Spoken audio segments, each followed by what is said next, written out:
Welcome to the 86th Annual Overseas Press Club Awards. And please welcome our Overseas Press Club President, Paula Dwyer.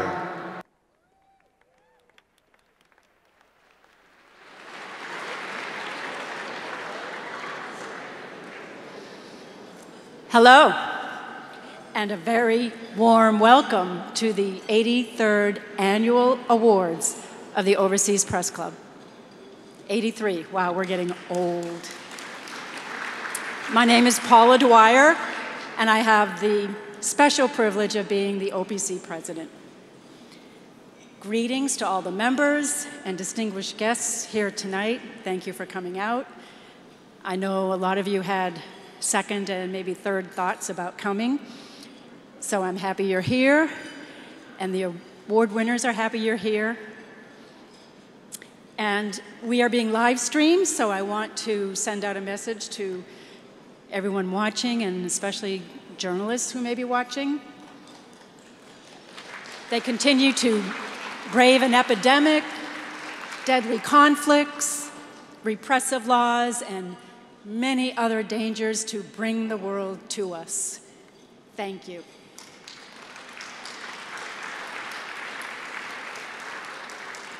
We have a lot of ground to cover tonight, but I first need to go through some business. So first, I want to heartily thank our corporate partners, without whom this dinner would not be possible. They are Citi, Google, McKinsey, Meta, SoftBank Group, Sony Electronics, the Associated Press, CNN, the Committee for Freedom in Hong Kong, the Financial Times, Frontline PBS, Getty Images, the Los Angeles Times, the New York Times, NPR, Vice, the Wall Street Journal, the Washington Post, and Mercedes-Benz. Thank you.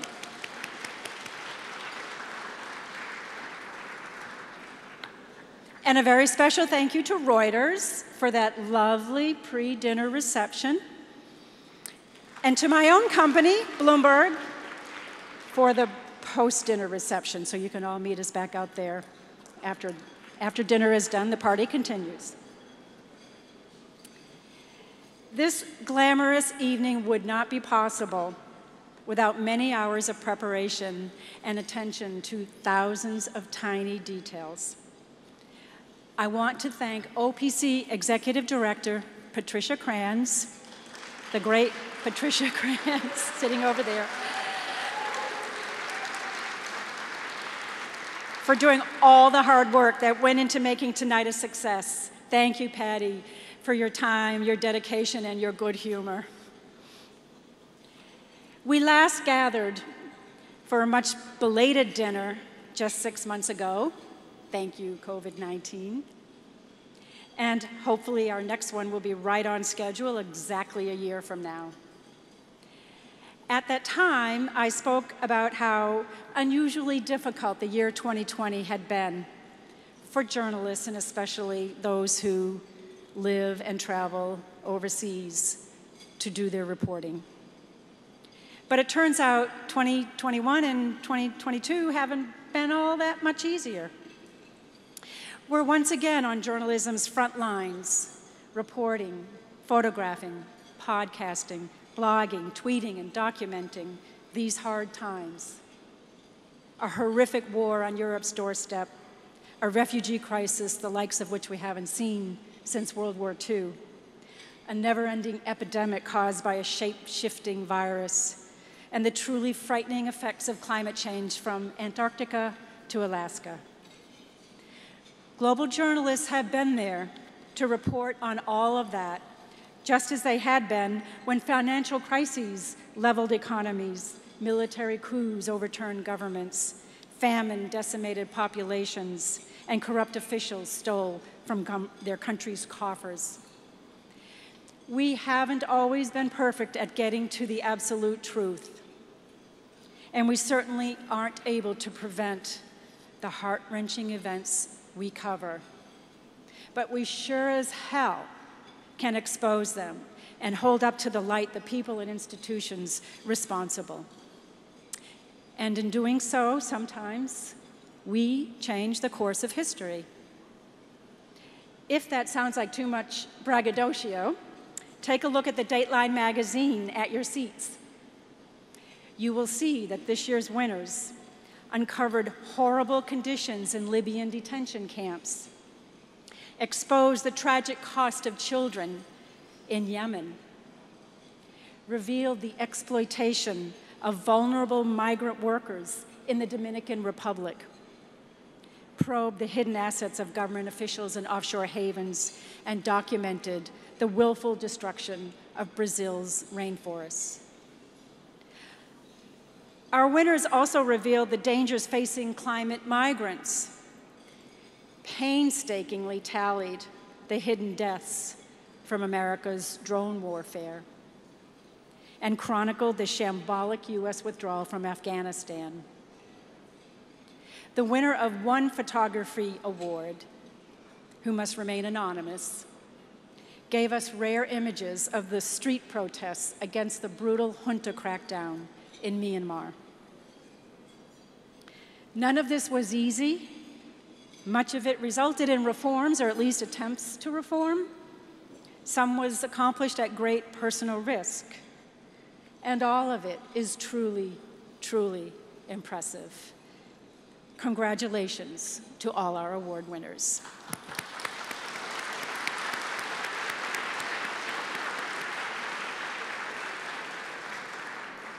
And thank you to Michael Serrell, Bob Nicholsberg, Vera Naughton, and Patty for putting Dateline together.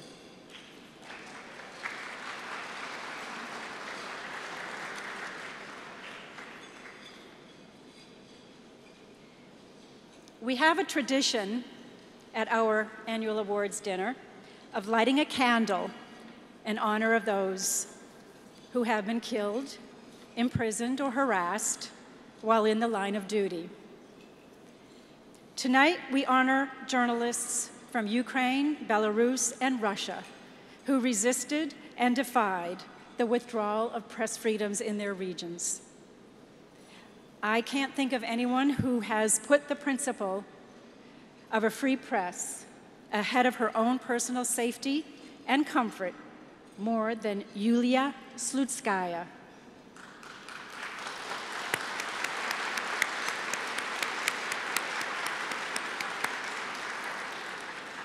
Yulia can't be with us tonight, but if you're at all familiar with her work, you know she is a longtime Belarusian journalist and a fierce advocate of an independent media. In 2011, she founded Press Club Belarus as a central meeting place for reporters and as a forum to incubate innovation, train new writers, and promote high ethical standards for journalists. That brought her to the attention of longtime Belarusian dictator Alexander Lukashenko, who we all know now as a Vladimir Putin ally. In 2020, when he was reelected amid widespread reports of election fraud, massive street protests led to a brutal crackdown, especially against journalists, and the closure of Yulia's press center.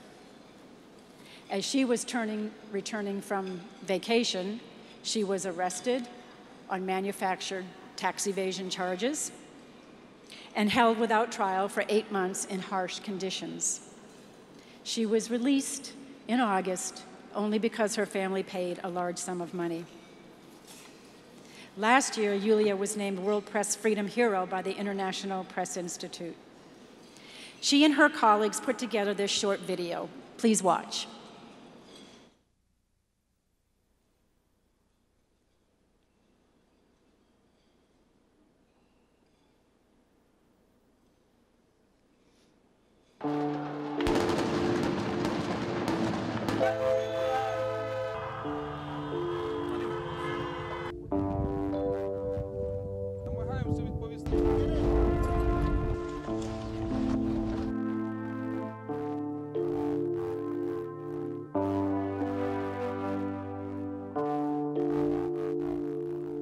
On August 9, 2020, presidential elections were held in Belarus. Due to large-scale falsifications, mass protests began in the country. Journalists were among the first to be hit. They were detained, beaten, and even fired on. In December 2020, team members of Press Club Belarus were arrested. They spent 8 months in a pre-trial detention center and were released after their relatives paid off the damage under a politically motivated financial article. Protests against Lukashenko didn't stop for several months. By 2021, the authorities had suppressed them with police violence and huge prison sentences. Now, there are 1,108 political prisoners in Belarus. 33 are journalists. Some received up to 15 years in prison. Because of the loss of legitimacy and external isolation, Alexander Lukashenko began to move closer to Russia. On February 24th, he provided the territory of Belarus for an attack on Ukraine. Ukraine has been at war for a month and a half already.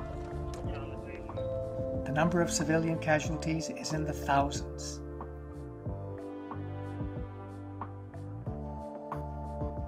12 journalists have already died on the territory of Ukraine. Another 17 have been injured. 8 have disappeared. The occupants fired on 10 TV towers to leave Ukrainians without information. Kherson and Melitopol were forcibly disconnected from Ukrainian broadcasting, capturing their editorial offices. Belarusian independent media, which work from abroad, cover the war in Ukraine non-stop, including from hotspots. They are blocked not only by the official authorities, not only in Belarus, but also in Russia, for showing the war without prejudice. This is our common tragedy. Together, we tell the truth.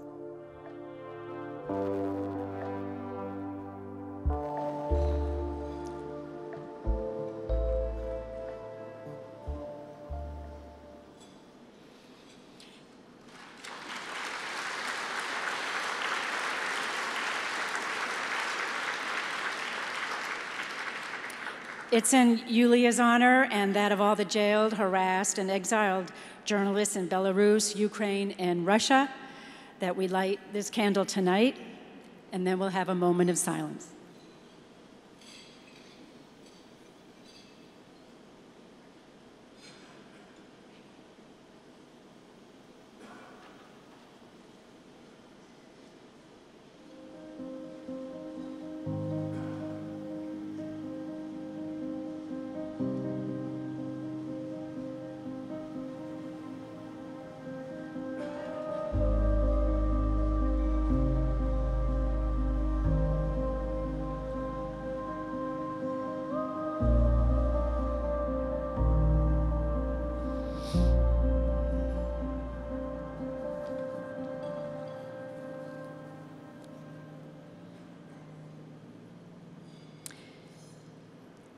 At last fall's dinner, we raised funds to help Afghan journalists who had to flee their country to avoid being hunted down by the Taliban.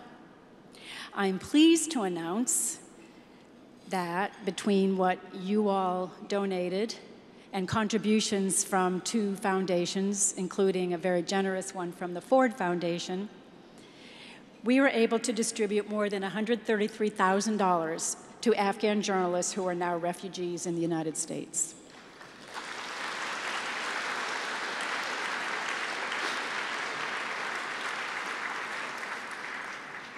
This year, we'd like to do the same for some of our colleagues in Ukraine, Belarus, and Russia. At last count, 12 journalists have been killed, 8 have disappeared, and another 17 have been injured as they reported, photographed, filmed, or broadcast the latest atrocities in Ukraine alone. The best way you can honor your fallen colleagues is to contribute to this fundraiser. Using the instructions on the card you were given at the door, 100% of the proceeds will go to journalists in the region who have been forced to stop working, have had their equipment destroyed, have had to flee, or otherwise have been harmed just for doing their jobs. I want to thank our partner in this cause, Sony Electronics, for kickstarting this fundraiser with a generous donation of $25,000. Thank you, Sony.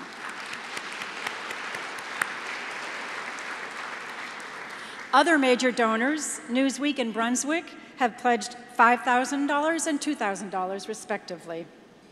We're extremely grateful for these contributions. Now, I know you all have cell phones. You can take them out now. Go ahead, make your donation. It could be $25, $100, $500, everything helps. Okay, that's all the business. Let's get down to brass tacks. I want to turn to the main reason we're all gathered here tonight, to honor the best of the best in global journalism. But first, I want to thank OPC Vice President Scott Kraft of the Los Angeles Times. Where are you, Scott? Stand up. There he is. Okay. Scott has overseen our awards program for 6 years now. 6 years, that's dedication. So now let's hear a few words from Scott. Good evening and welcome. I'm Scott Kraft, and I had the privilege of overseeing the selection process for tonight's awards. For more than 8 decades, the Overseas Press Club has honored work from across the globe, and our winners tonight are an exalted company. Past recipients have included Edward R. Murrow for his radio reports from London during World War II, Lisa Larson, the legendary photojournalist from Life magazine, for images she captured in Mongolia, and James Michener for an 80,000-word piece for Reader's Digest. Yes, 80,000 words for Reader's Digest, on refugees from Soviet repression in Hungary. We could not do this without the dedication of our juries. Each year, more than 100 of our colleagues pore over entries in 22 categories. This year, we had more than 500 entries. The judges volunteer their time because they believe, as we do, that celebrating our work is vital to maintaining the highest standards of our profession and an inspiration to new generations of journalists. The quality of entries this year was a reminder that global reporting, while risky, arduous, and expensive, is even more important in an era when the truth must fight misinformation and disinformation on the battlefield of free expression. To tonight's winners, we say congratulations and thank you for setting a high bar for all of us. And a special thank you to our judges, whose wise and careful deliberations make winning an OPC award an achievement to celebrate. Thank you. Thank you, Scott. Okay, let's get to the heart of tonight's program. But first, I need to introduce your host and award presenter, and that will be John Avlon. You all know John Avlon. He is a senior political analyst and anchor at CNN. He is renowned for his truth-squatting reality check segments on CNN's New Day, which my household personally loves. Before CNN, John was editor-in-chief of the Daily Beast, and prior to that, he was a columnist and associate editor for the New York Sun. He's the author of 5 books, numerous essays, and he co-founded No Labels, which promotes the idea that government is supposed to solve problems, not grandstand. I'm proud to say John is an OPC board member who always gives generously of his time, as he is doing tonight. Over to you, John.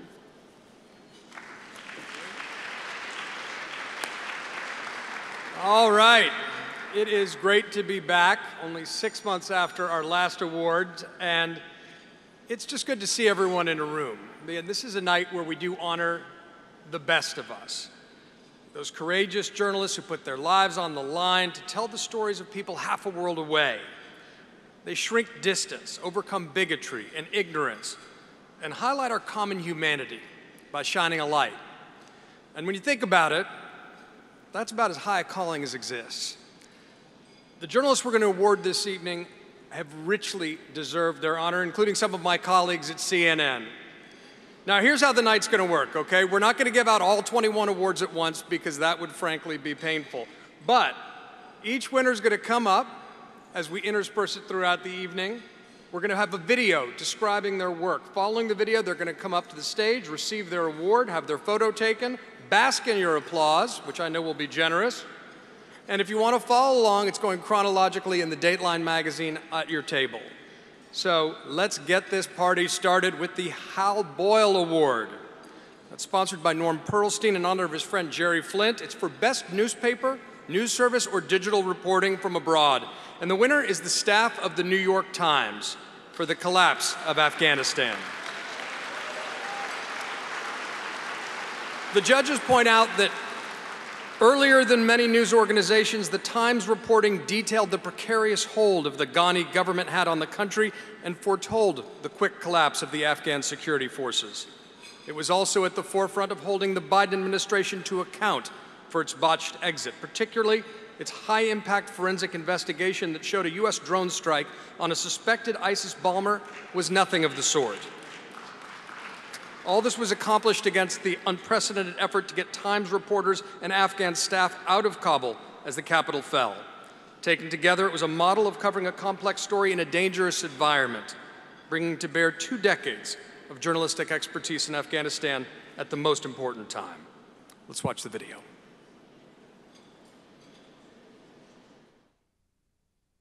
Hi, my name is Thomas Gibbonsnet from the New York Times Bureau Chief in Kabul. I just want to thank the Overseas Press Club for this award. And I also just want to thank everyone who reported with us for the last year, from the magazine at the Times to the audio team to the video team, and especially our Afghan staff.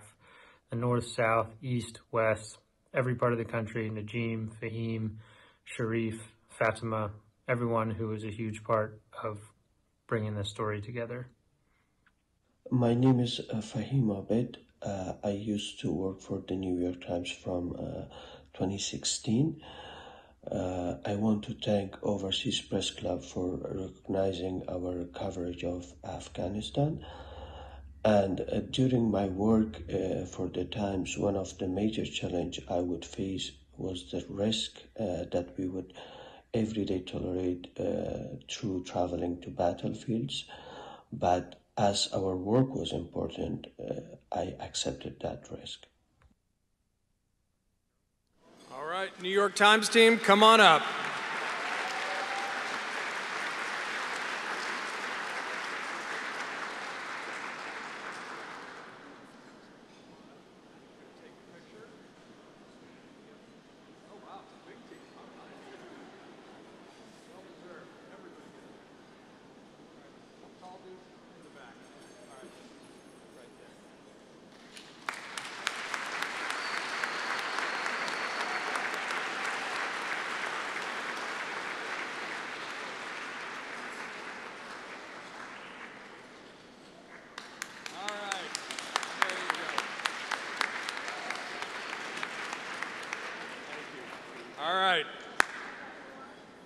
That is a heck of a team. Well done, New York Times.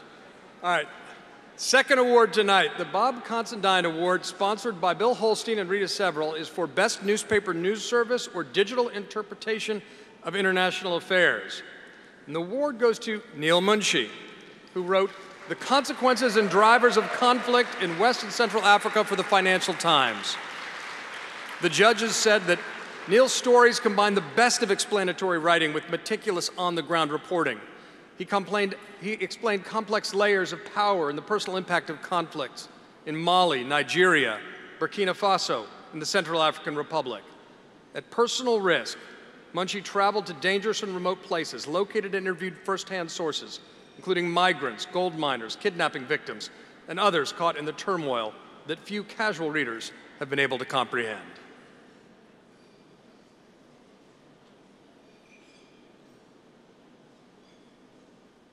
I'm Neil Munshi, and I'm currently an editor for Bloomberg in Lagos.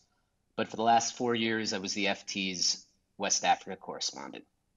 I'd like to thank the OPC for recognizing my work.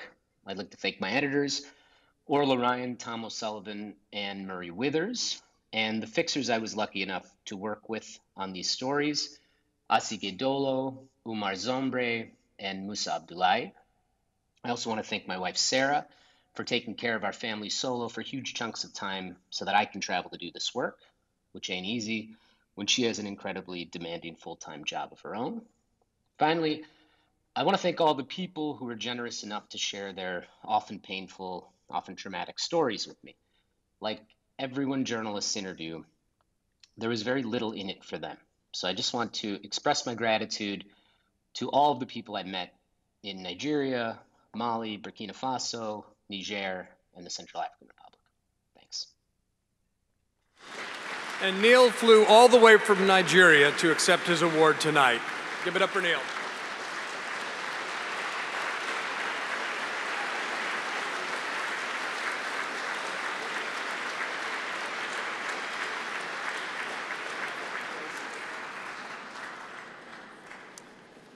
All right, now on to photography.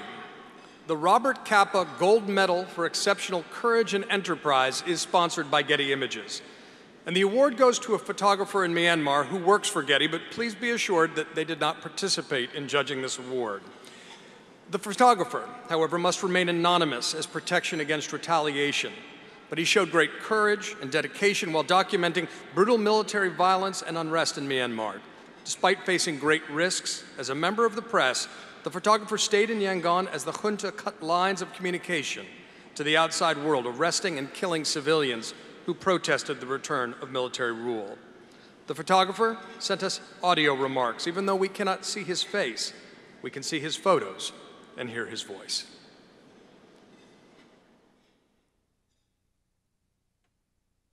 I am deeply pleased and honored to receive this award.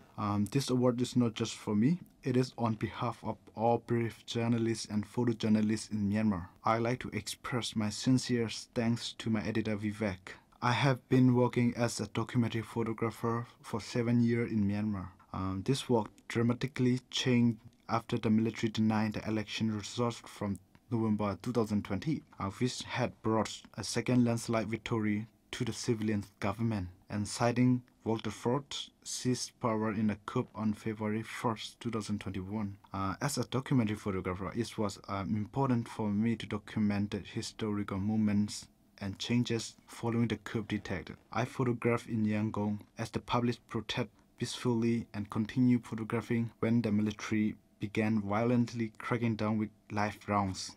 In the 3 months after the coup, I witnessed the brutal action of the military soldiers and police as they shot and killed unarmed pro-democracy protesters. The journalists and photographers who were covering the news and presenting it to the world also quickly became targets of the military junta. And during my time photographing in Yangon after the coup, I witnessed soldiers and police beat and arrest my fellow journalists. I myself narrowly escaped arrest twice. In total, more than 120 journalists have been arrested, of whom 48 are still detained. One freelance photojournalist was killed in military custody. The military has also revoked the media license of several media outlets and raided some of their offices. In the current situation, almost all journalists and news editors across Myanmar have fled to the border territories, known as the liberated area, which are under control of armed revolutionary groups. All have left the country altogether. And freedom of the press was completely destroyed under the military junta. Because of security reasons, I also fled Yangon and am living in a liberated area under control of an ethnic armed organization. Instead of photographing urban protests, I am now documenting the story of young people who decided to train with the ethnic armed organization here in order to resist the military with arms. I believe it is still important to document what is happening in Myanmar as much as I can. Thank you. Vivek Prakash, Asia News Editor for Getty, is accepting the award.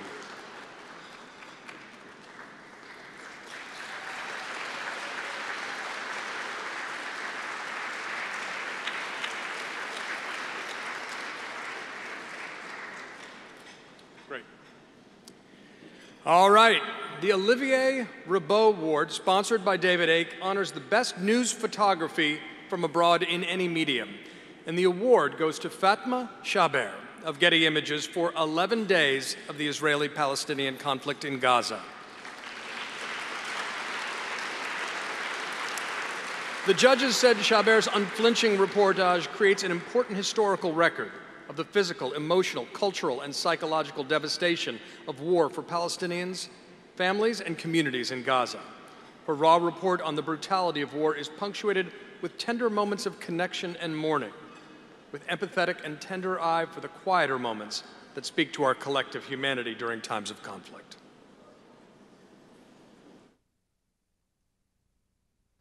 My name is Fatma Shaber, a freelance photojournalist based in Gaza City. The awarded report 11 Days of Palestinian-Israeli Conflict in Gaza was about the events that took place last May, which is something we used to see and hear about and that became mainly associated with the name of Palestine. But this year was different to me as it was the first war I covered, the year that I realized I'm ready to go to the field. I just tried to reflect my mixed feelings through my pictures and make the viewer feel what I felt. This is what made this report special to me, the way it was executed and presented despite all the challenges I went through as a freelance photographer, and the difficulty of movement and the lack of any journalistic shield or helmet. Plus, it was my first experience, and I had no previous background, but somehow everything went well. And I learned a lot, actually. Finally, I'm honored to receive the Olivier Ribot Award, and thanks so much for everyone who supported me and trusted my work, especially Getty Images staff and editors, Chris McGrath and Jay Davis. Thank you. And Pancho Bernasconi, Getty's Vice President of Global News, will accept the award on her behalf.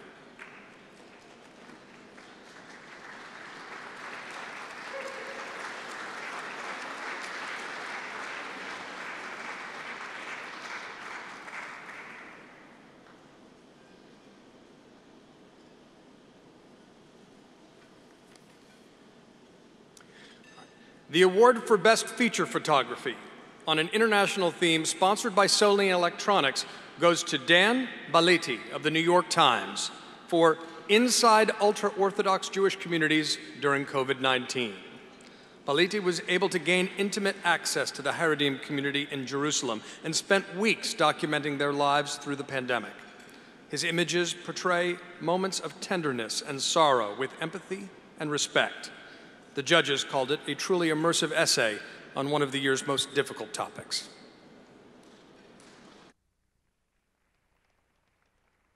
My name is Dan Balilti. I'm a freelance photographer working with the New York Times. In Jerusalem, I met a very strong community that support each other and have a very strong faith. At the Times, they were dealing with a pandemic in high numbers, and I found that everything works different in those streets. It was a very challenging environment for my photography. Thank you, Rabbi Yitzchak Markovich from Chasdei Amram Charity, to open doors for me during these difficult times. And thank you, the New York Times and the International Photo Desk. Special thanks to David First for his big support and guidance, and Gaia Tripoli and Craig Allen. And thank you, Tamar, my wife, for supporting me when we had a small baby at home and pandemic outside. Congratulations, Dan.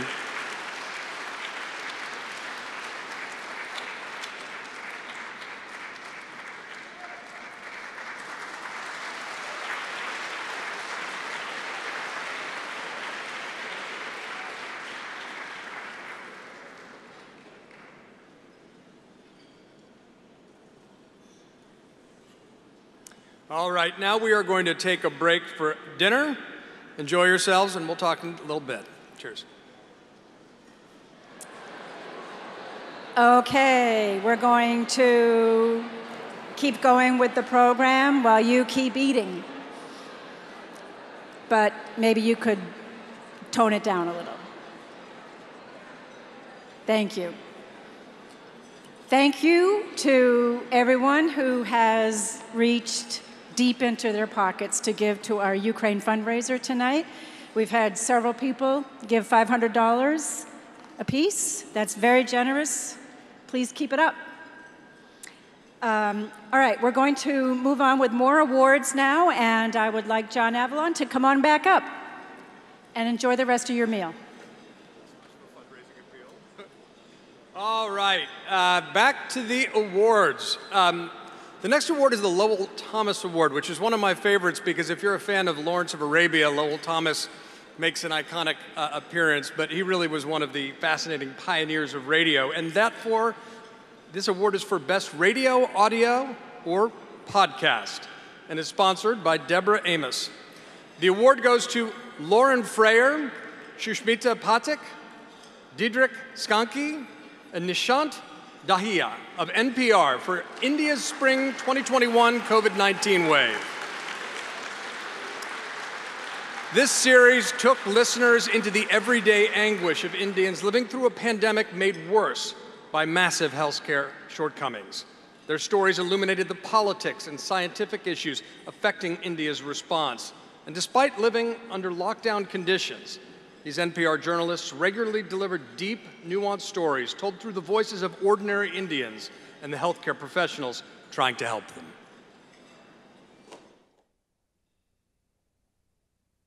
I'm Lauren Freyer, NPR's India correspondent. A year ago, Indians were dying in hospital parking lots. The local equivalent of 911 went unanswered for weeks. And India ran short on vaccines. My colleague Sushmita and I had trouble getting vaccinated ourselves. We were trying to survive the same crisis that we were covering. I'm Sushmita Pathak, and until recently, I was NPR's India producer. This was the biggest story that Lauren and I worked on. I remember there were so many times after interviews that we would break down because it was just so overwhelming, so emotional. And so covering this story became a coping mechanism for us. Locked in our homes, talking to emergency room doctors who were running out of oxygen, trying to triage who to save and who they couldn't. And we'd like to dedicate this award to all those frontline workers. Thank you to the OPC judges. Thank you to our NPR editors, and especially thank you to those frontline workers and all of our sources who trusted us with their heartbreaking stories on what was often the worst day of their lives. Thank you. Congratulations. Come on up.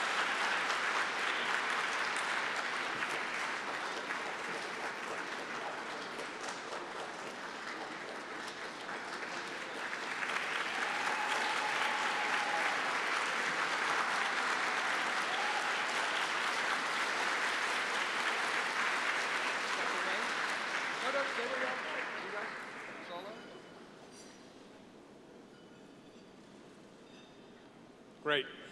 Congratulations. All right, up next, the David Kaplan Award for Best TV or Video Spot News, sponsored by ABC News. And the winners are Matthew Chance, Zarula Uhala, and Jeffrey Keel of CNN for Belarus, inside a manufactured migrant crisis. I'm very proud of my colleagues. Their team brought us into the midst of a simmering migrant crisis, fueled by Belarus and its autocratic leader, Alexander Lukashenko. It quickly boiled over into a humanitarian crisis. Camped against razor wire fences, more than 2,000 people, largely Kurds from Iraq, seeking refuge in Europe, found themselves marooned in a political no man's land. Chance scored a rare interview with Lukashenko. As the crisis neared its peak, Chance, his cameraman and producer, were live on CNN as violence erupted at the border checkpoint. They captured chaotic scenes, crowds of desperate migrants throwing rocks at Polish border guards. The Poles responded with tear gas and water cannons that hit Chance, who stayed on the air, soaked and struggling to breathe. CNN stayed with this story from the beginning to the end and succeeded in putting a human face on a violent geopolitical crisis and a humanitarian tragedy that echoes on to this day. Matthew Chance joins us just back from months in Ukraine. I'm Matthew Chance from CNN. Thank you to the OPC for the extraordinary honour of receiving the David Kaplan Award. On behalf of my colleagues, Zara Ullah and Jeff Keel, the producer and cameraman in this coverage of Belarus, we are grateful and humbled at receiving this year's prize. At the time, just a few months ago, we saw this manufactured refugee crisis as an extreme illustration of how far the Belarusian leader and his Kremlin backers would go in flaunting international norms and exploiting vulnerable people. But we were wrong. It got much more extreme. The Russian invasion of Ukraine, with the approval and the help of the regime in Belarus, has created a humanitarian catastrophe on a much greater scale, killing thousands and forcing millions from their homes. The violence, when you witness it, I can tell you, is appalling. But I hope it underlines just how important it is for us to continue to highlight the excesses of autocrats, not just in Russia and Belarus, but around the world, so that they know that the lies that are told will not go unchallenged and that they can be held to account one day for the suffering they cause. Thank you again. Matthew Chance joins us just back from months in Ukraine. Matthew, congratulations.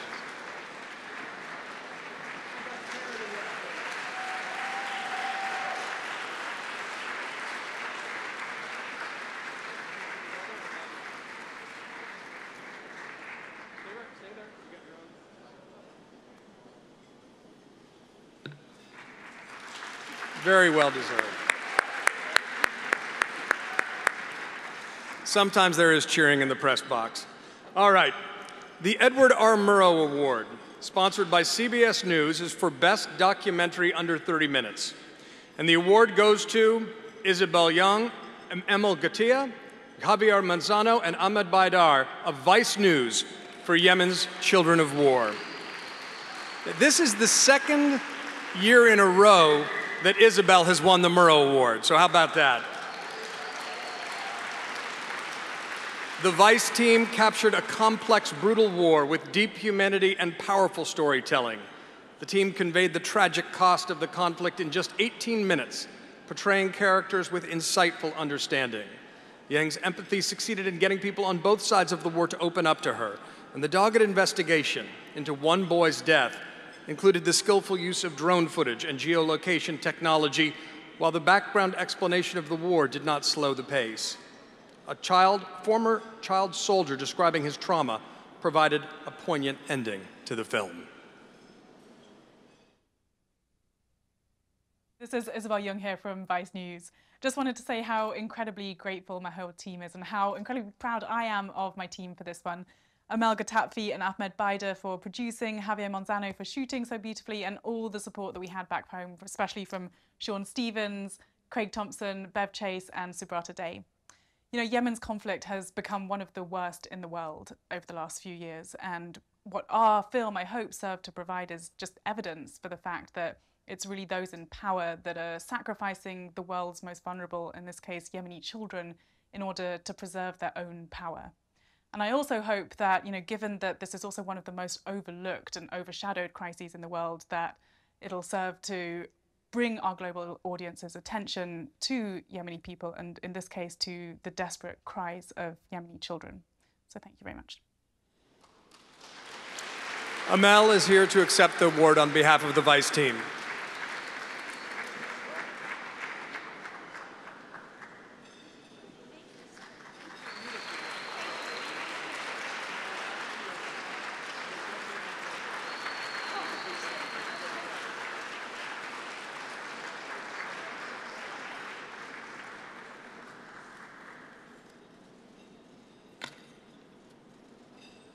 All right. How about a Vice News? Now, the Peter Jennings Award for Best Long-Form Documentary, sponsored by the Jennings family. And the winners are Jane Ferguson, Sarah Just, Morgan Till, Emily Cassie, and Zach Fanin of PBS NewsHour for The Fall of Afghanistan, reported with support from the Pulitzer Center.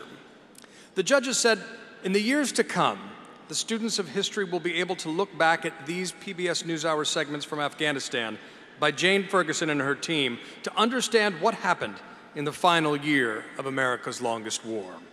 Throughout 2021, as most Americans' attention turned away, the team returned again and again to capture the final arc of the story, from the futile effort of the Afghan government troops to defend their country, to the targeted assassinations of educated elites, to the desperate scramble to depart from Kabul airport, and to the humanitarian crisis once the Taliban took over.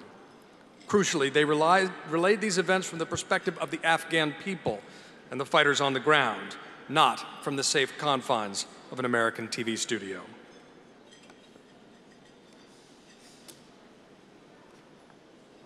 The story of the last months of the war in Afghanistan was a huge privilege and responsibility to report.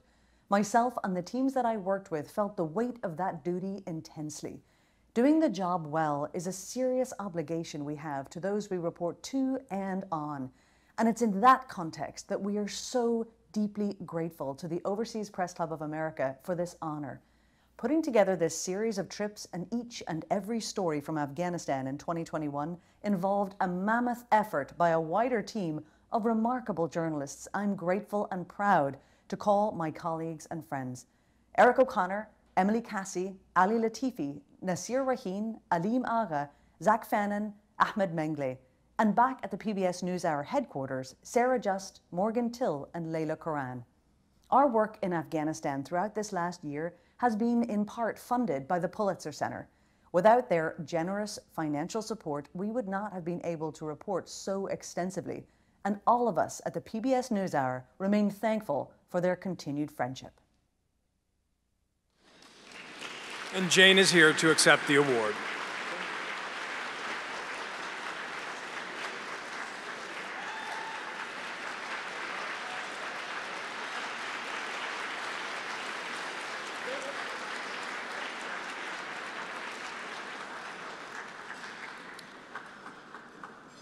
Now, the Ed Cunningham Magazine Award is sponsored by Michael S. Serrell, and the winner is Anand Gopal of The New Yorker for The Other Afghan Woman. Now, Anand has won this award 4 out of the last 6 years, so he must be doing something right. The Other Afghan Women is a brave and beautifully wrought tale that brought to mind short stories by Chekhov to me, written with clarity and humanity that challenges readers to think more broadly about the complicated interlacing of war and women's rights.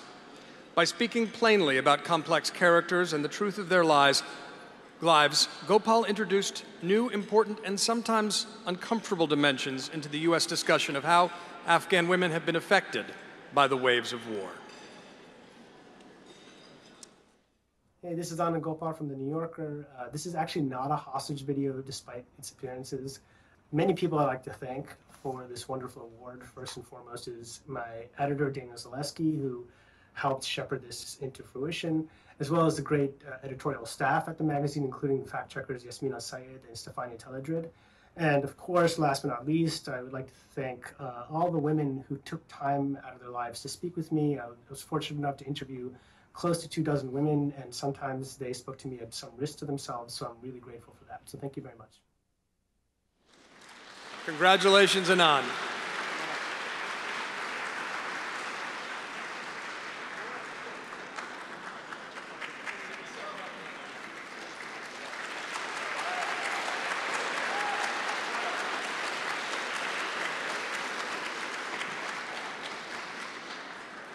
All right.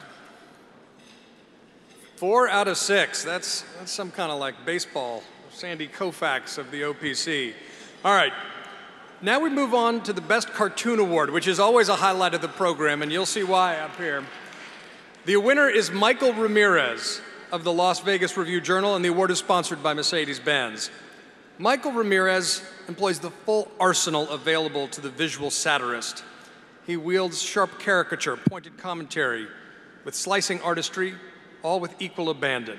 And it's rare to find a cartoonist who deftly creates both dark moods and light humor with such skill and intelligence. His work effectively eviscerates sacred cows, from COVID cover-ups to Putin's power grabs to the plight of the Uyghur people.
Brilliant work. I'm Michael Ramirez from the Las Vegas Review-Journal, and I am deeply honored to receive this prestigious award.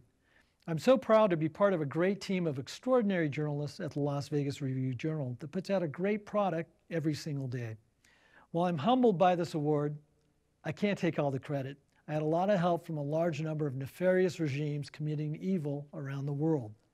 I'm a big believer in editorial cartooning as serious journalism. Editorial cartooning must be more than humorous anecdotes about current events. It should really be the catalyst for thought. With liberty and freedom comes a responsibility to be informed. Some countries are not as fortunate to have the freedoms we sometimes take for granted. Our job is to inform the reader in a world that is increasingly globally integrated because of new technology. What happens internationally can have a huge impact here at home. The current crisis in Ukraine is a perfect example. Informing readers is our job. Exposing injustice is our duty. The challenge is to do it in a way that will have an impact on the reader. I want to thank the Overseas Press Club for their dedication to these principles and for this tremendous recognition. I am truly grateful. Come on up, Michael.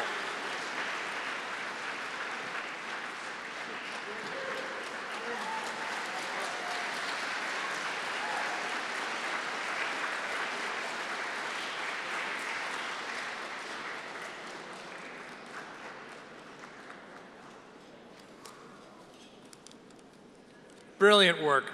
And now Paula is going to come back up and introduce our keynote speaker.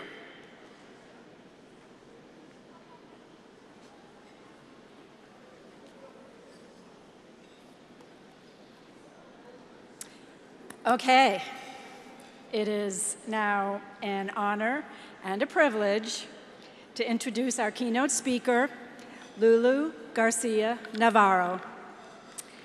You may know Lulu and recognize her smooth voice as the recently departed host of National Public Radio's Weekend Edition Sunday. She spent 5 years doing that before joining the New York Times in October to anchor a new podcast for the opinion side. You may not know that Lulu had an illustrious and exciting career as a foreign correspondent, and a highly decorated one at that. Like many correspondents, she started out as a freelancer, in her case for the BBC World Service and Voice of America, covering stories in Cuba, Syria, Panama, and Europe. She then was hired as a producer and correspondent for AP Television and AP Radio, and they sent her to cover events in Kosovo, Colombia, Afghanistan, Israel, and Iraq.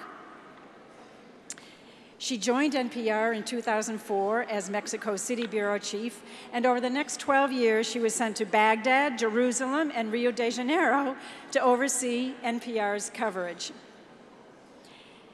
So anyone who has hopscotched around the world like that, you know those are some of the toughest spots in journalism.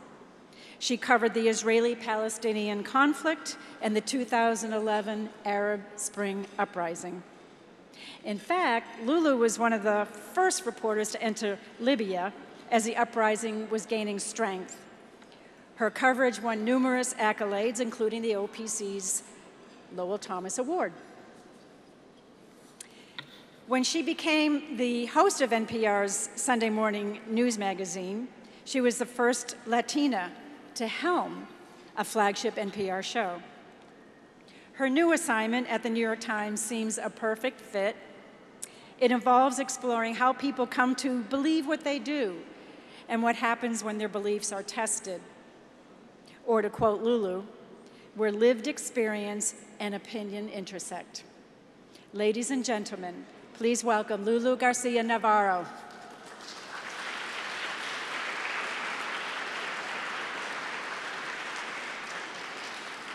Good evening, and congratulations to all the winners. I'm especially pleased to be here tonight celebrating with my former employers, NPR, and my current ones, the New York Times, as they are both shining examples of excellence in their international coverage. I want to also give a special shout out to my former colleague, Phil Reeves, sitting right over there, I'm going to point at him, who told me when he found out that I was going to be the keynote speaker, that, quote, he thought to himself, bah, I already know what she thinks about things.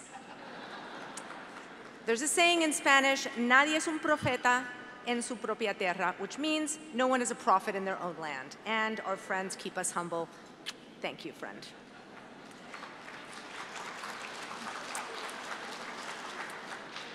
This is, of course, a night of celebration of the complex and necessary work that we have all done. And the journalism that you do is all vital, and it's risky.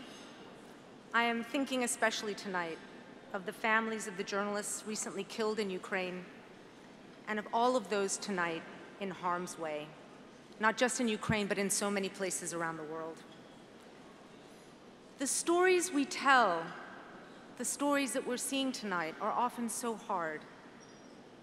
And when I was asked to address you initially, and this was before the war in Ukraine, my first thought was to take a lighter look at the work of international reporting, because while we tackle so many important, weighty issues, we all know that there's so much that is funny that happens while we're out in the field.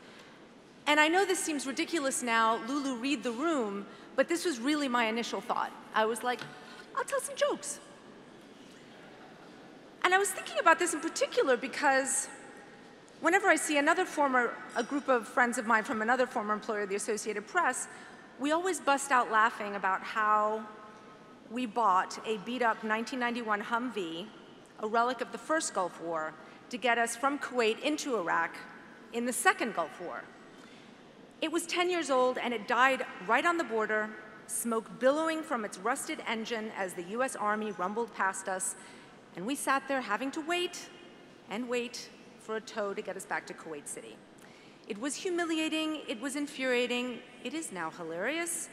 Why did we buy a defunct US military Humvee that had been left in the Gulf?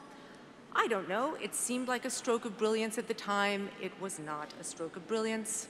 It was not.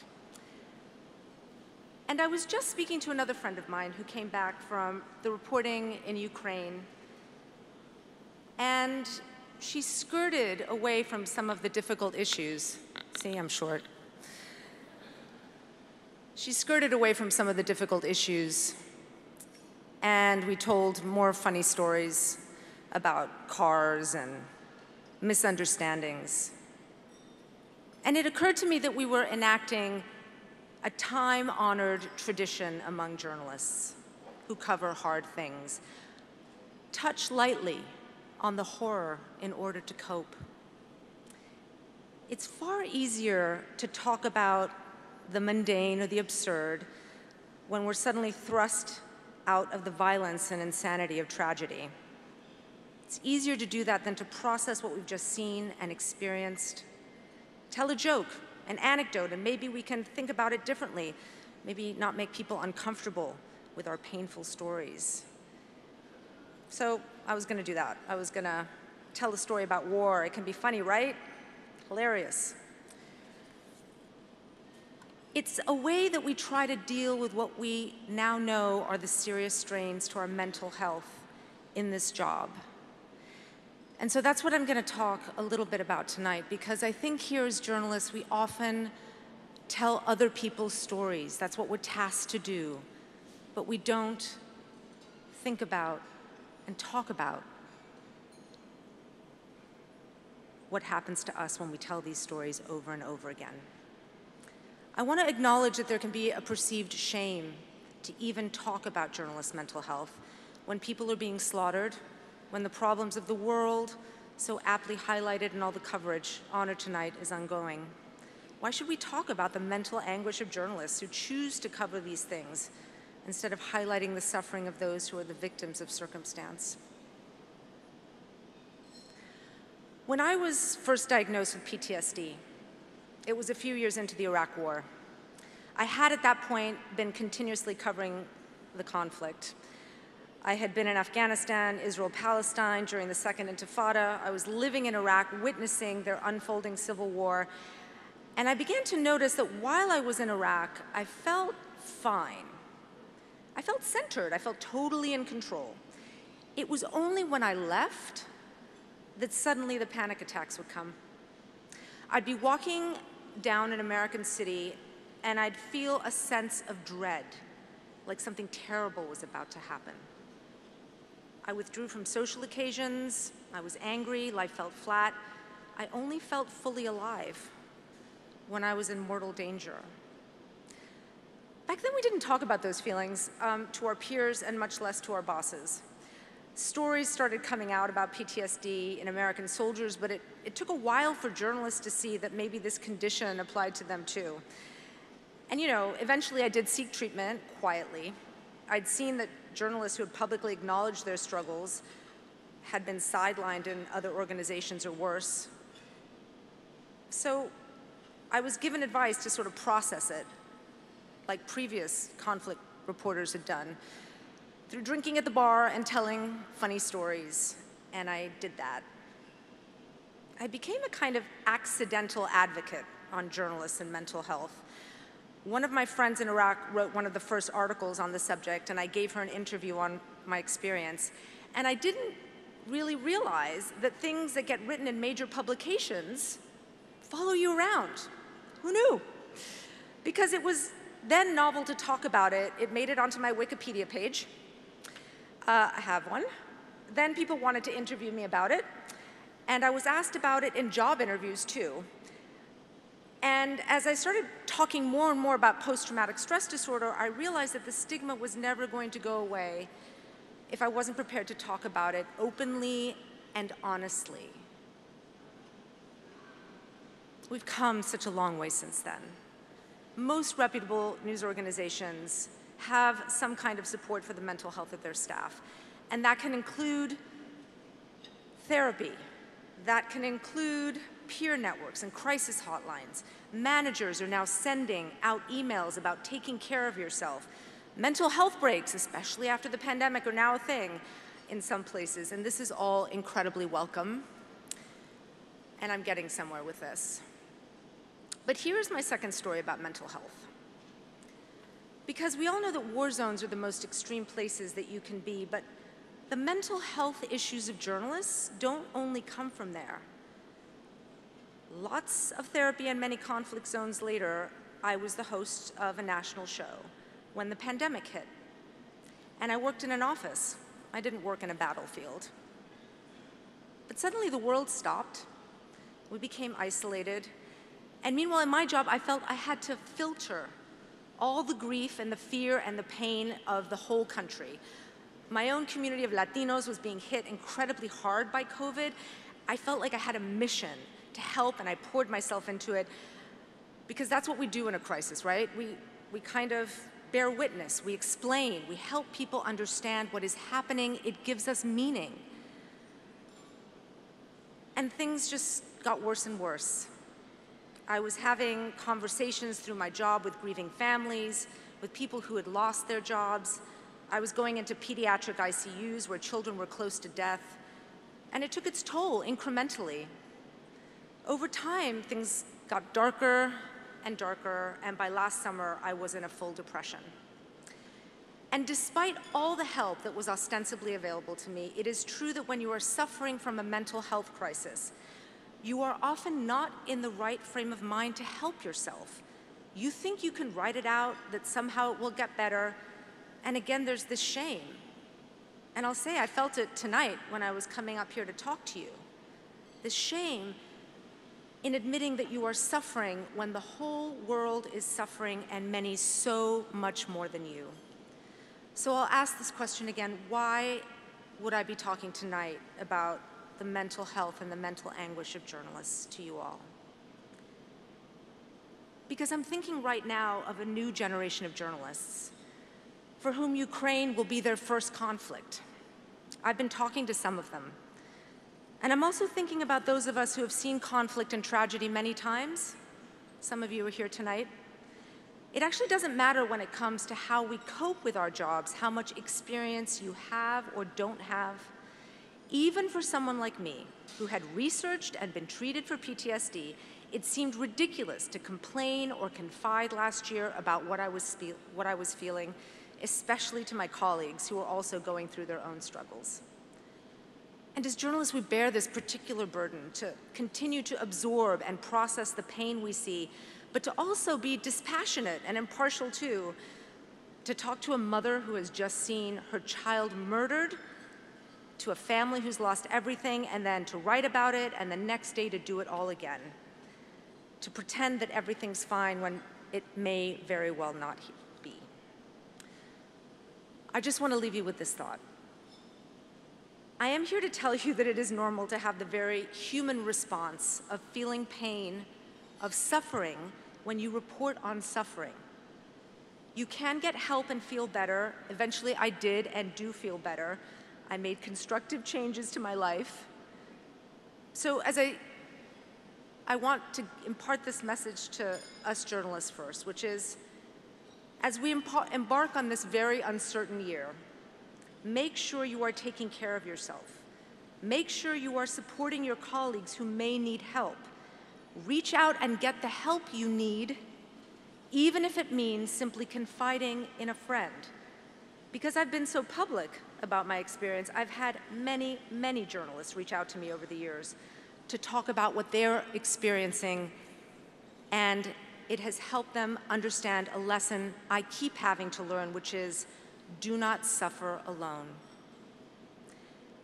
And to our news leaders, please remember that our minds can be as vulnerable as our bodies. We have gotten very good at flak jackets and physical safety protocols, but what actual protocols do we have in place for someone who needs mental health help, including freelancers? Are we preparing journalists before they go somewhere difficult for what they may experience mentally? We all do hostile environment training that looks at what to do if a bomb goes off, but I've rarely heard anyone talk about the mental strains of this work before you undertake it.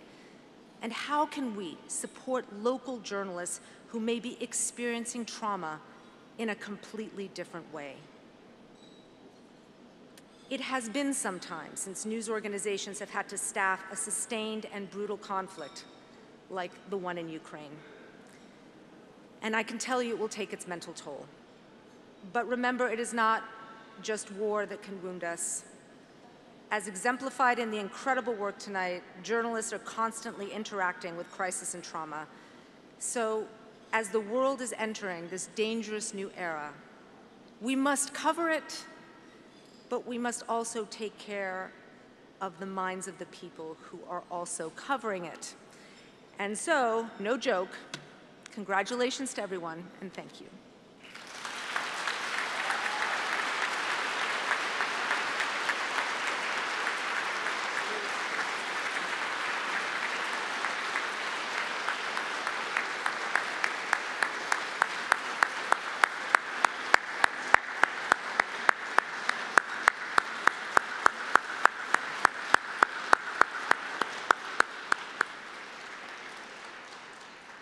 That was a beautiful and honest and bracing keynote. Thank you, Lulu. All right, moving on with the awards tonight. The Morton Frank Award for Best International Business News Reporting in TV, Radio, Audio, or Podcast is sponsored by Mark Lemke. And the winners are Sandy Tolan, Euclides Cordero Newell, and Michael Montgomery for The Bitter Work Behind Sugar. Reveal from the Center of Investigative Reporting produced the podcast, which was broadcast by PRX, and a text version was published in Mother Jones. The Pulitzer Center also supported the project. This investigation took listeners deep into the sugarcane harvesting camps manned by Haitian immigrants in the Dominican Republic. Their narrative was a strong, engaging probe into the Central Romana Corporation, a privately held company controlled by a Cuban-American family, the Fanjus. The story helps illustrate how the Fanjus obscured their ownership of the Dominican Republic's largest employer and the largest importer of sugar to the U.S. The reporting prompted scrutiny from Congress and the Department of Labor, documenting workers enduring wages of $4 a day, staggering debt, substandard housing, and woeful medical care while enhancing the company's bottom line.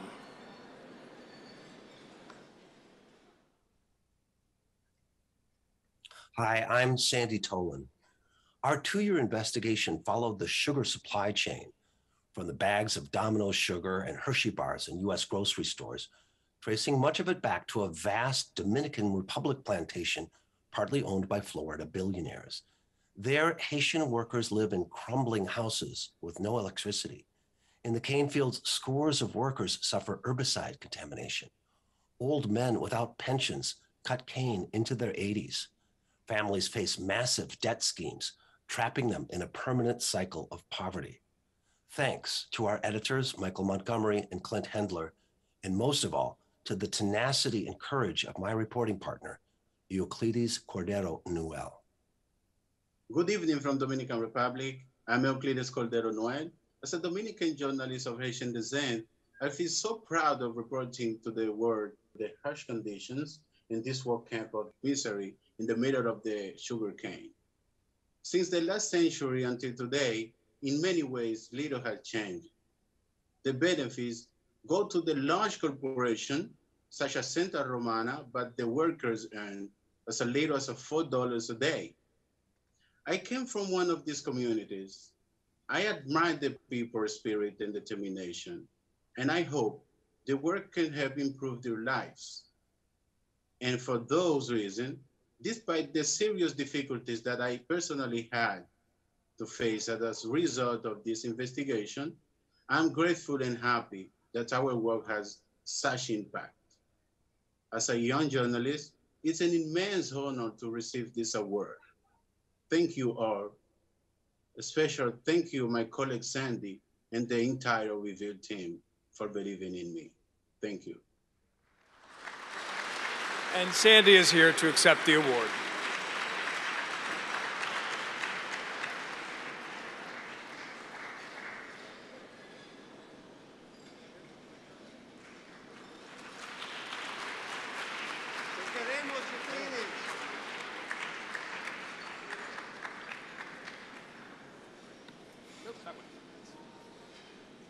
All right. The Malcolm Forbes Award for Best International Business News Reporting in Print or Digital, sponsored by Forbes magazine, goes to the International Consortium of Investigative Journalists, the Washington Post, the Miami Herald, and nearly 150 media partners for the Pandora Papers. This is really one of the essential stories of our time.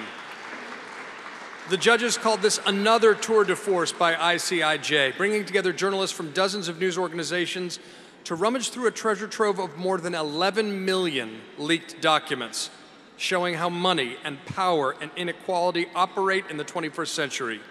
Their work looked at how hundreds of government officials and wealthy individuals, including the King of Jordan and the President of the Czech Republic, hid their assets in offshore havens from the British Virgin Islands to places like South Dakota.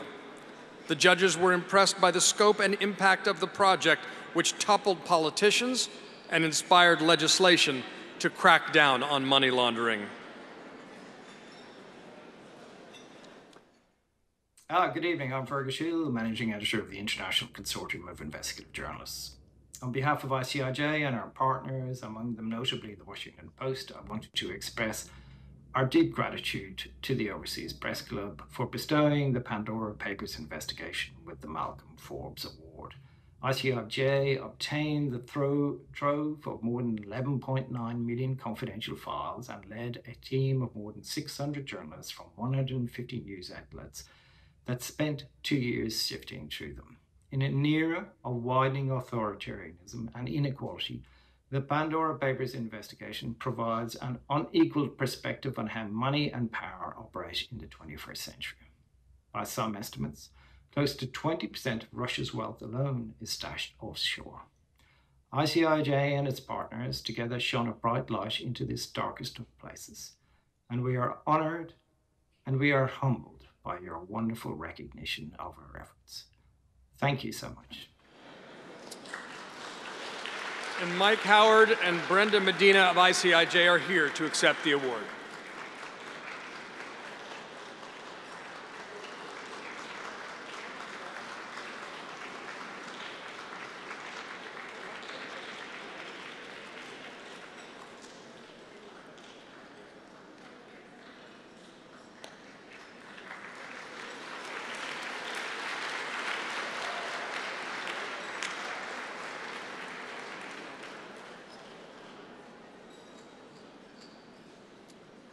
telling you, money laundering could not be more important story. All right. The Cornelius Ryan Book Award is sponsored by the Friends of Richard Threckelt.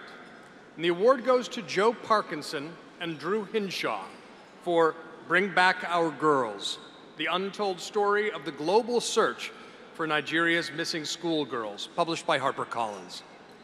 Bring Back Our Girls tells the story of the search for the 276 Nigerian teenage schoolgirls kidnapped in 2014 by Boko Haram, and features revealing individual accounts by the girls themselves.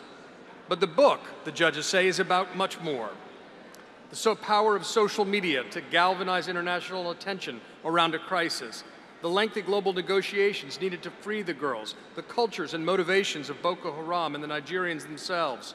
The work is bolstered by extensive field reporting, by the reporter's expertise in African politics and culture, and by the diary of one survivor. Hello, my name is Drew Hinshaw. I'm a reporter with the Wall Street Journal and the co-author of Bring Back Our Girls. My name's Joe Parkinson. I'm also a reporter at the Journal and the co-author of Bring Back Our Girls. The book tells the story of the secret rescue mission to free hundreds of schoolgirls kidnapped in northern Nigeria by Boko Haram on the night before their final exams. The kidnapping caused a global Twitter sensation, but our book tells the story about what happened after social media moved on, and how these young women spent 3 years in captivity, coming of age, defying their captors, and keeping secret diaries, which they smuggled to freedom. We are honored to accept this award in the name of Cornelius Ryan and the principles he stood for. We would like to also recognize the enormous contribution of local journalists across northern Nigeria who are working every day amid threats, intimidation, and very real risks to cover this now 13-year-old conflict. We would like to thank the judges for, at a moment of the return of great power politics and state-on-state conflict in Europe, for recognizing a book about a war that is unfortunately so often overlooked, and yet a war that at this present time accounts for more missing people than any other conflict on earth. We would like to thank our editors at HarperCollins and especially at the Wall Street Journal for their unwavering support and encouragement, and for teaching us not just to follow the money, but always follow the reporting. Finally, we hope this book keeps the world's focus on the young women who survived this ordeal and the 112 Chibok high school seniors who still, 8 years later, have not come home. They and their families must not be forgotten. Thank you. And Drew and Joe are both here to accept their award.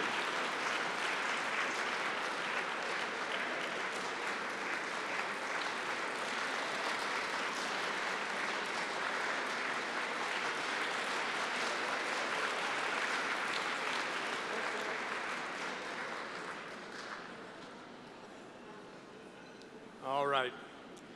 We are heading into the final stretch. The Madeline Dane Ross Award, sponsored by Linda Fasulo, is for Best International Reporting in Print or Digital, showing a concern for the human condition. And the winners are Annalise Jolie and Zahara Gomez-Lucini of Atavist Magazine for A Feast of Lost Souls. The judges described the book as a visceral journey through the interminable sorrow and astonishing resilience of Mexican women who dig for their missing relatives and confront loss through lovingly prepared meals. The writing and videography are stunning, with an ethereal quality that makes this story unforgettable. Hi, my name is Annalise Jolly, and I'm a freelance journalist. Photographer Zahara Gomez and I co-created the multimedia story, A Feast for Lost Souls, for the Atavist Magazine. This piece documents a collective of women in Sinaloa, Mexico, who look for and cook for their missing children, spouses, and other loved ones who have been forcibly disappeared. I was especially drawn to the way these women resist injustice and remember their loved ones through food, which is a universal language of care. In reporting this piece, it was important to us that we highlight the women's agency rather than portraying them as victims of violence and corruption. We hope to document both their resistance and their love in this story. I would like to thank my teammate, Zahara Gomez, who has documented the collective for years, for opening up this world to me. Thank you also to Sewer Darby, our editor extraordinaire at The Atavist. And biggest thanks of all to the women of the Rastreadoras, specifically Blanca, Monkey, and Juana, for trusting us with their stories and for welcoming us into their kitchens. Thank you.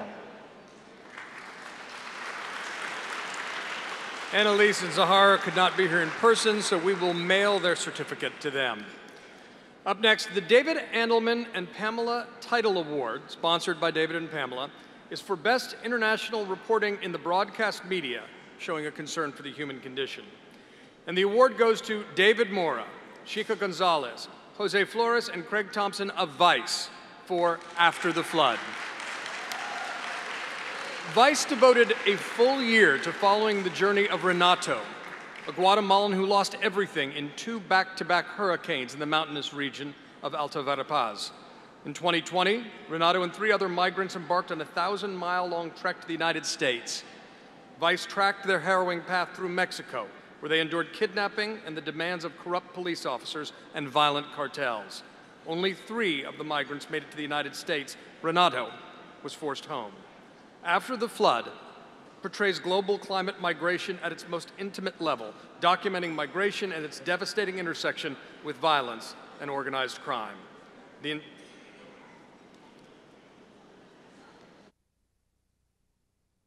We're so thankful that the OPC has recognized our story after the flood.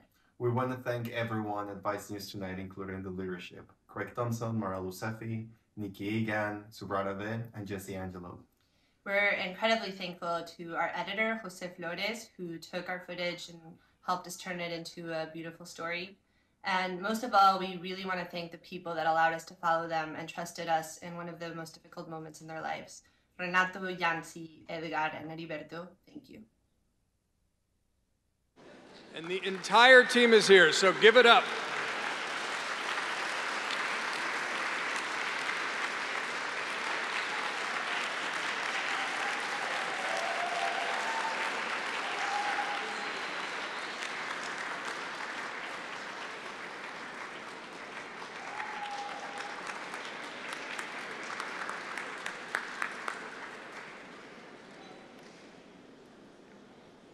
All right, 2 for Vice tonight. Well done.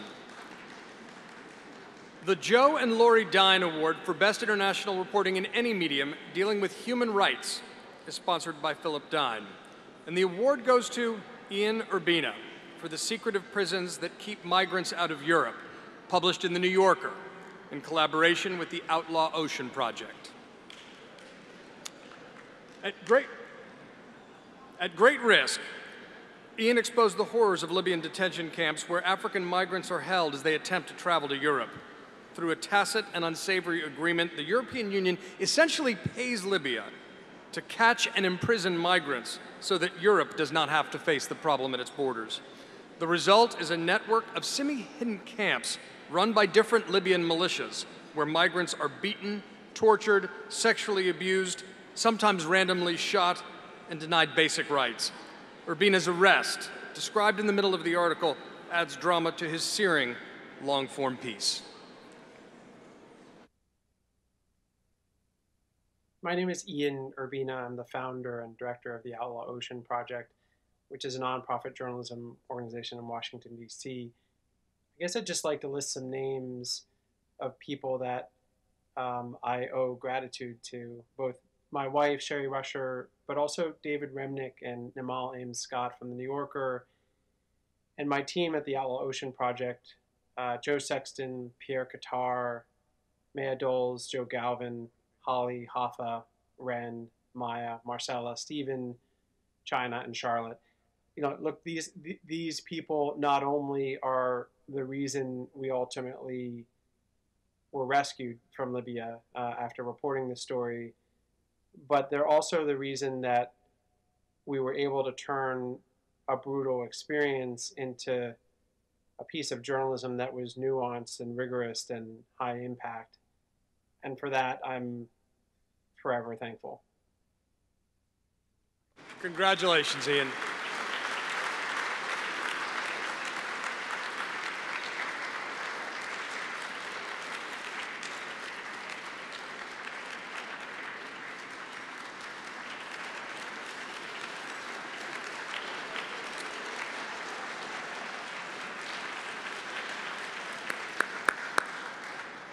That way. All right, now Paula's going to come onto the stage to present the President's Award. Paula?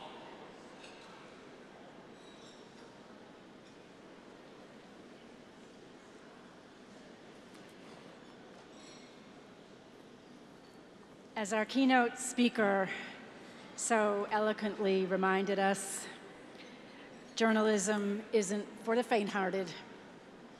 It's generally not the road to fame and fortune. It can provide great job satisfaction, but very little job security. And for some, it results in great personal tragedy. Yet we carry on because journalism is a noble calling. And journalists are always going to be in demand. We are a vital source of information, collected and produced without fear or favor. This is true more than ever, as a growing number of governments adopt repressive laws, churn out propaganda, and turn away from democratic principles while their citizens remain in the dark about what's really going on. Nowhere is this more glaringly obvious than in Hong Kong, which was forcibly converted from a free and open society of 7.5 million people to mainland China's totalitarian system in a few short years. The Hong Kong government achieved this in large part by adopting a national security law in 2020, giving it broad powers to act against anyone it suspected of terrorism, encouraging independence, or just working with external actors against China's interests. A month after that law's passage, the government arrested Jimmy Lai, the well-known entrepreneur who owned Apple Daily, one of the most widely read daily newspapers in Hong Kong, with 600,000 digital subscribers. Lai had been a vocal critic of China's Hong Kong policies and a stolid defender of a free press. The government didn't stop there. In June 2021, some 500 armed policemen arrived at Apple Daily's office, treating it like a crime scene, confiscating computers and files. The chief editor and 5 other executives were arrested. The government froze the company's accounts, leaving it unable to pay staff or buy newsprint. The paper soon closed for good, marking a turning point in Hong Kong, which has lost not just a source of independent news, but a vibrant civil society. Apple Daily's final edition, 1 million copies, quickly sold out. So I'm pleased to give this year's President's Award to Jimmy Lai and the entire staff of Apple Daily.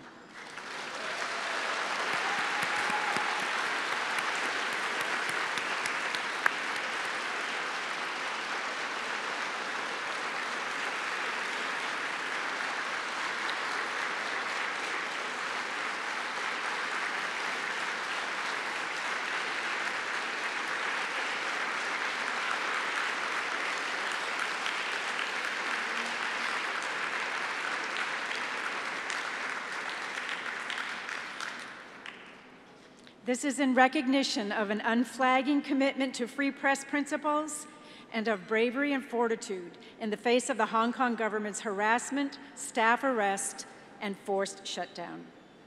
Accepting the award our two former Apple Daily staff, Karita Wong and Simon Lee. Come on up. Are you here? And three former board members of the parent company, Mark Clifford, Gordon Krovitz, and Brad Ham.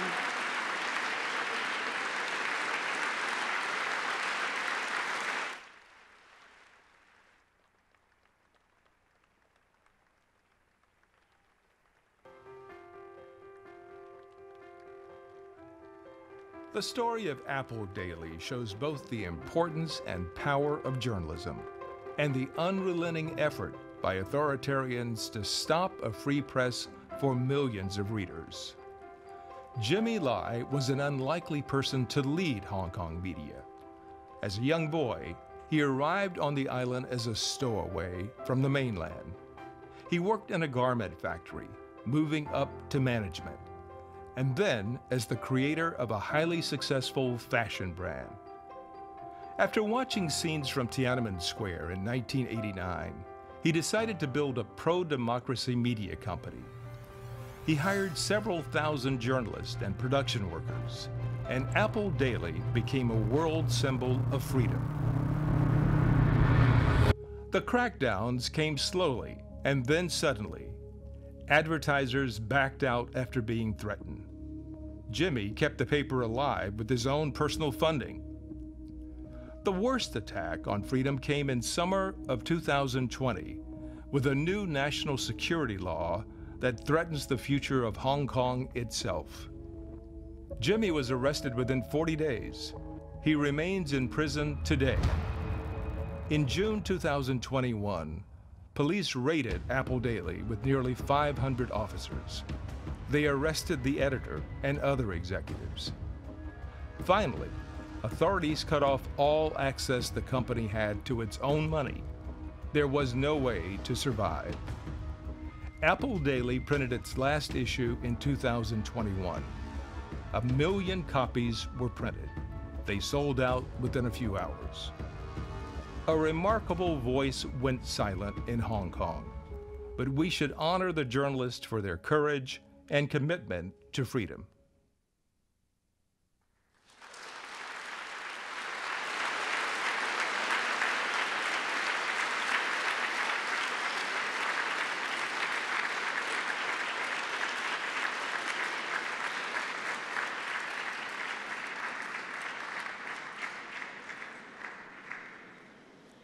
And now Simon would like to make a few remarks. He joined Apple Daily in 2004 as an editorial writer and was instrumental in converting the paper to a multimedia digital platform. Simon.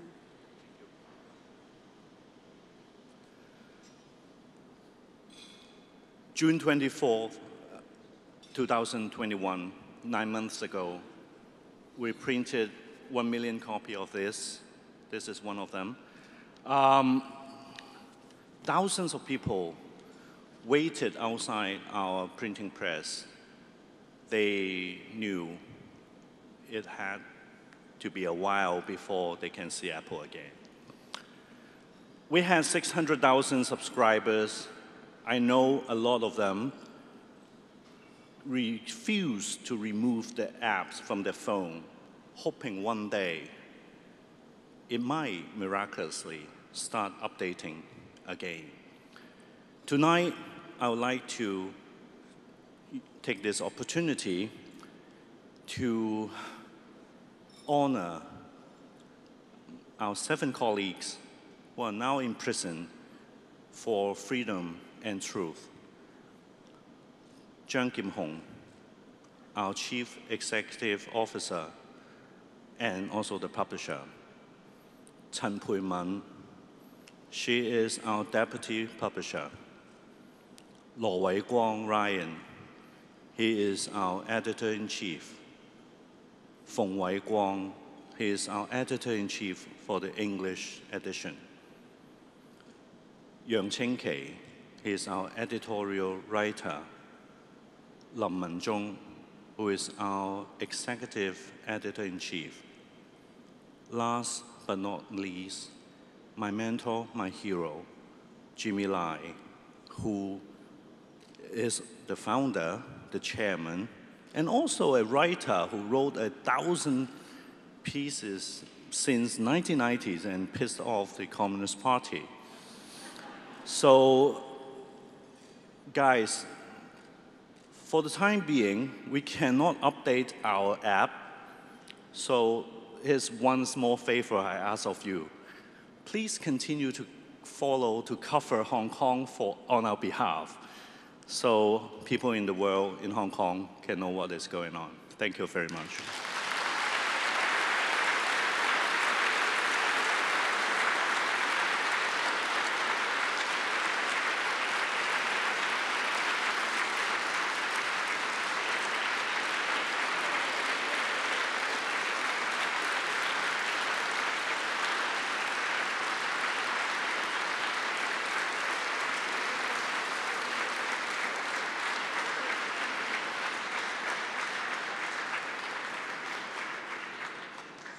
What a deserving group of honorees for the President's Award, and yet another reminder, if we needed one, that in the struggle between democracy and autocracy, journalism and journalists cannot be neutral.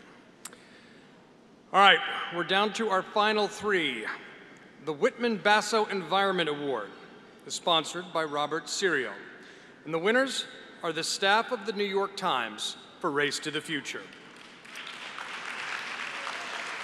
It was a competitive year for international environmental journalism, but the New York Times sent more than a dozen reporters and photographers around the globe to document the little-known human and environmental costs of the race to find a solution to climate change. They found a frenzy of mining underway in Africa, South America, and the Caribbean, the Western Pacific and elsewhere, for lithium, cobalt, nickel, and other rare minerals and metals needed to produce batteries for electric cars.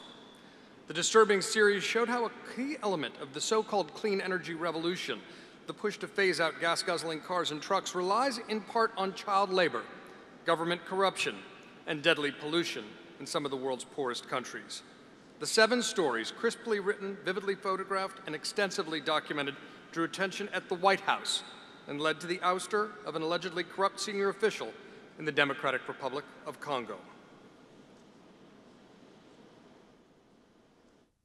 Thank you so much to the Overseas Press Club for honoring our series Race to the Future. It was written by Eric Lipton, Mike Forsyth, Keith Bradshaw, Jack Ewing, Cliff Krause, Samini Sengupta, Hannah Beach, and myself, Dion Searcy. For our series, we overcame numerous hurdles. We were shaken down by security officers and our lives were threatened, but it's nothing compared to the marginalized communities who are living near these natural resources that there's now a global fight over. So thank you again for calling extra attention to our series.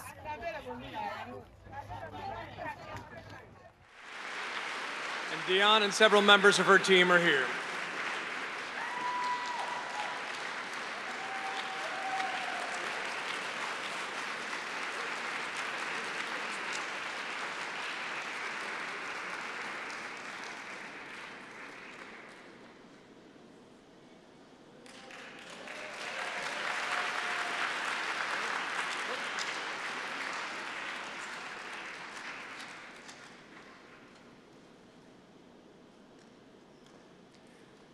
Congratulations. And by the way, I see Dean Baquet is in the audience tonight, and congratulations on an extraordinary run as executive editor, sir.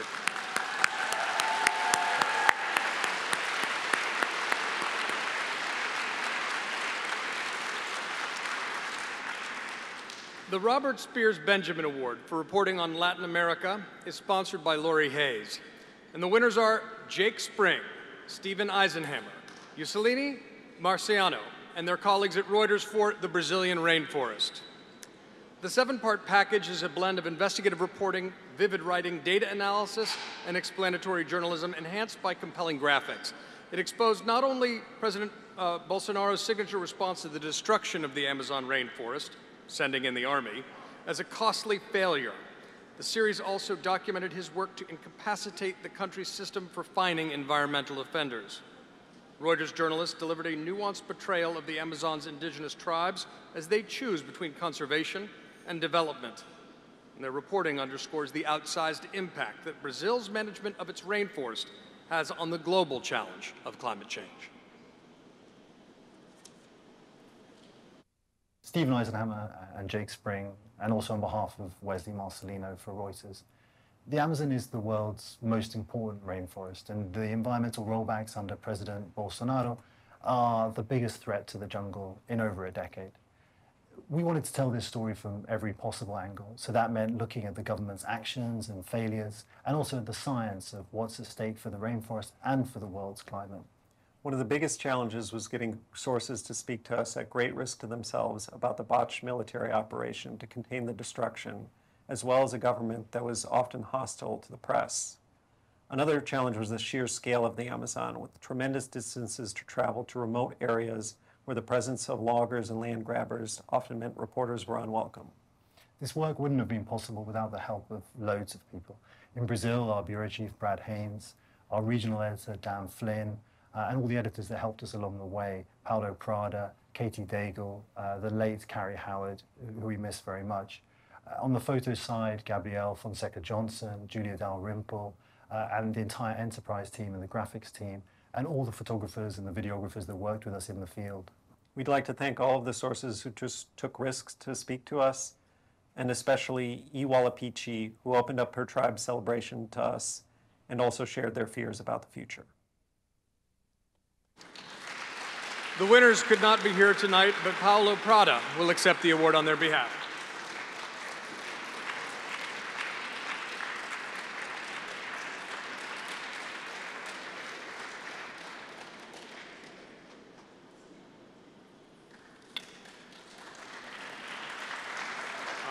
We are down to the final two awards.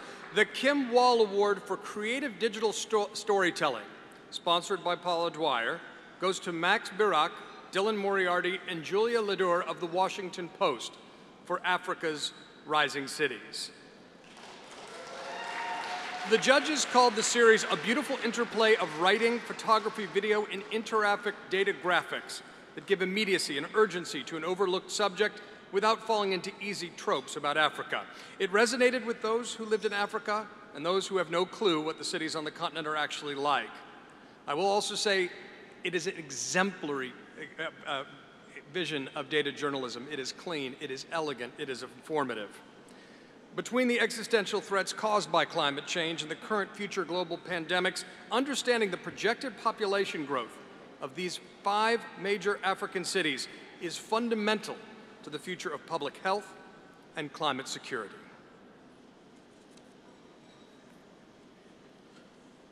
Hi.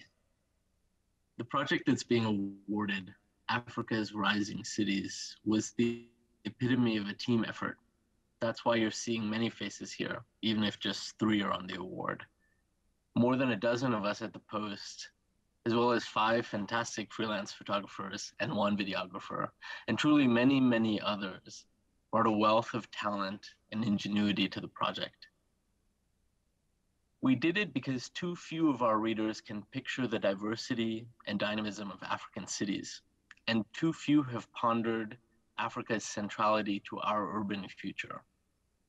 13 African cities will be on the list of the world's 20 most populous by the end of this century, just 2 today.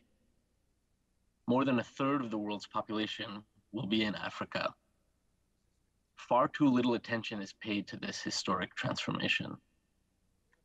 Our work highlights the forces driving that world-altering shift through personal stories with tailor-made design and graphics, patching together multiple data sources and reporting from 5 cities over nearly a year. It was an honor to do the work with such an amazing team, and we're all grateful to the Overseas Press Club for recognizing it. Thank you. Max, Dylan, and Julia are here to accept the award.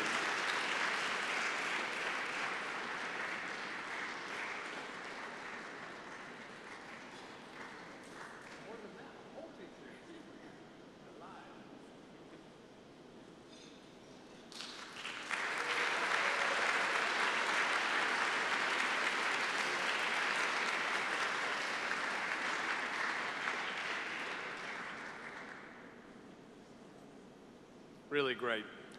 All right. Also, now we're down to 2 awards. Okay, the Roy Rowan Award for Best Investigative Reporting is sponsored by his son, Marcus. And the winners are, again, the staff of the New York Times for Airstrikes Gone Wrong. This series is a powerful investigation that revealed how a highly touted and ostensibly sophisticated remote warfare system developed by the Pentagon was riddled with flaws and beset by faulty decision-making, leading to the bombing deaths of innocent civilians in Iraq, Syria, and Afghanistan. The heart of this series was the remarkable work of OPC board member Asmat Khan, who over the years painstakingly assembled a unique trove of military reports on civilian casualties caused by U.S. bombings, and then, along with her Times colleagues, interviewed bombing survivors and witnesses at great personal risk. Drawing on eyewitness accounts, hospital records, death certificates, even tombstones and visits to more than 100 civilian casualty sites, Khan and her colleagues were able to construct the story of airstrikes that had gone terribly wrong.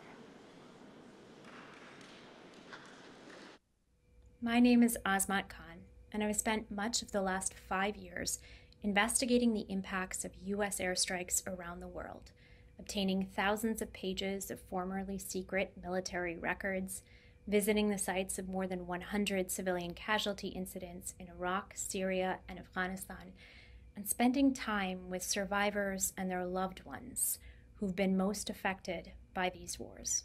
It means so much to see their stories recognized tonight. Thank you to the OPC, and thank you to all of those who've supported and read this work. I'm indebted. Hi, my name is Christoph Köttl, and I work for the New York Times. I'm part of the visual investigations team that exposed how a US drone strike killed an innocent Afghan civilian, Samareh Ahmadi, and 9 of his family members in August 2021. We are very grateful to the Overseas Press Club to receive this award, which I hope will keep putting the spotlight on the flawed targeting process behind US airstrikes. Thank you very much. Asmat and several members of her team are here tonight.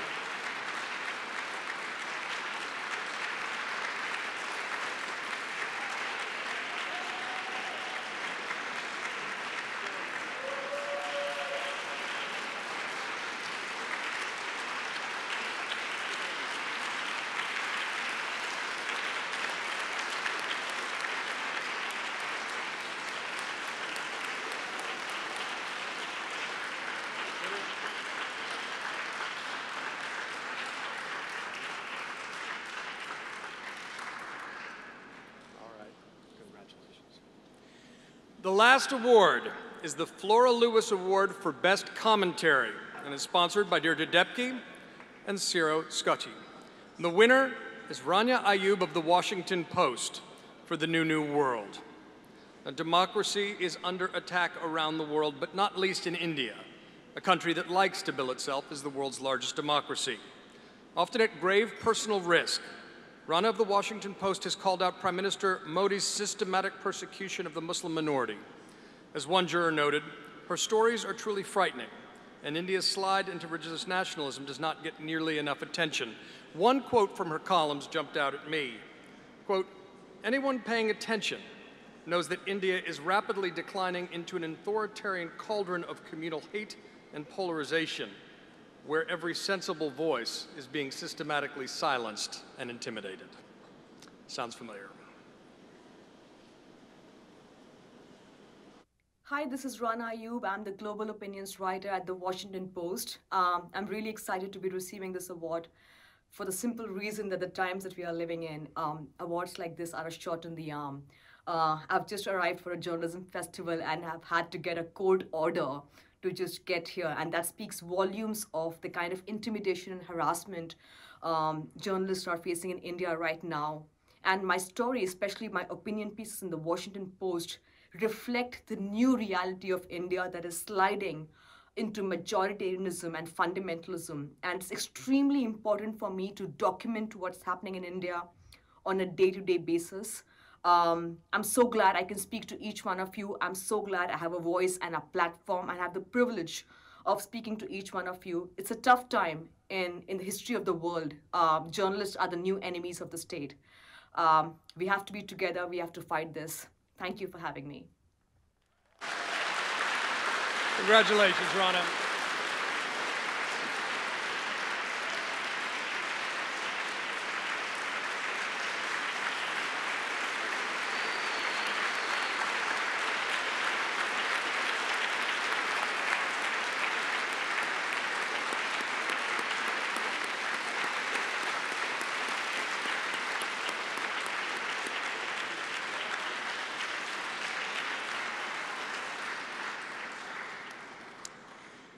And now we would like to show a list of all the journalists who won citations for excellence this year. Citation winners, please stand as we give you a round of applause as your names scroll on the screen. You will receive your certificates from Patty after the ceremony and then enjoy some cocktails. Congratulations to each and all of you.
Congratulations to all the citation winners, and special congratulations to my Bloomberg colleagues who are getting 2. Ladies and gentlemen, that closes the formal part of our evening. Thank you so much for joining us. I hope you had a good time, but the party's not over. Bloomberg is sponsoring an after-party reception right over here, so please stay and join us. I hope to see you next year. So good night and good luck.